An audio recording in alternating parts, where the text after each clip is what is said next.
வசந்தி மாலா இருவரும் அலுவலக தோழிகள். வெவ்வேறு இடத்தில் இருந்து தினமும் மின்சார ரயில் பிடித்து ஒரே அலுவலகம் செல்பவர்கள். வசந்தி நல்ல நிறமாக நாகரிகமாக இருப்பவள். மாலா மாநிறம்தான்.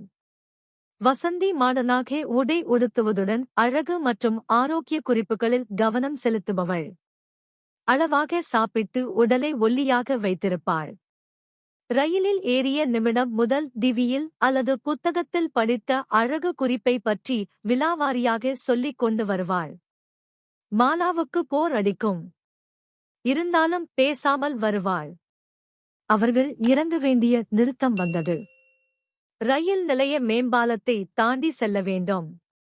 வசந்தி வழக்கம் போல பிளாட்பாரத்தில் எடை பார்க்கும் இயந்திரம் வைத்திருப்பவரிடம் சென்று 2 ரூபாய் நாணயத்தை கொடுத்துவிட்டு எடை பார்த்தாள். ஐயோ, என்னடி 2 நாள்ல 1 கிலோ கூடிடுச்சு என்றவாறு நடந்தாள். மாலாவுக்கு ஒரே எரிச்சல்.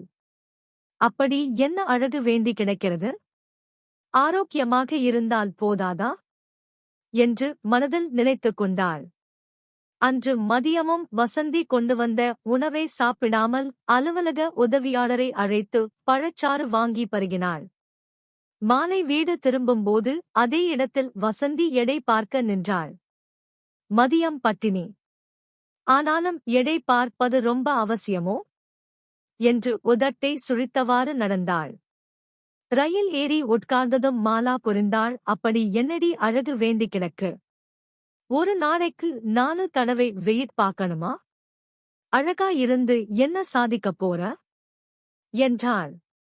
அதற்கு வசந்தி, மாலா, நீ ஒரு பக்கம்தான் பாக்குற. நான் தினமும் எடை பாக்குற அந்த நபரை கவனிச்சிருக்கியா?